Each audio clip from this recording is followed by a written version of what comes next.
Hey people, so I'm at this place called Dastakari Crafts Bazaar, which is in the National Institute of Tourism and Hospitality. And if you were to take a look, you have artisans from across the city, across the country really. So it's quite nice. Ooh, it's quite huge, yeah.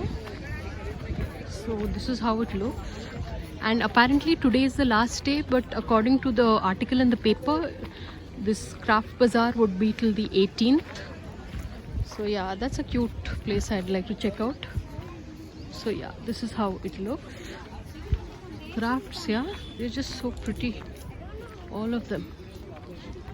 So I'm just so glad I've come here. I'll just take a peek and then I'll be on my way. So on that note, thanks for watching and please subscribe.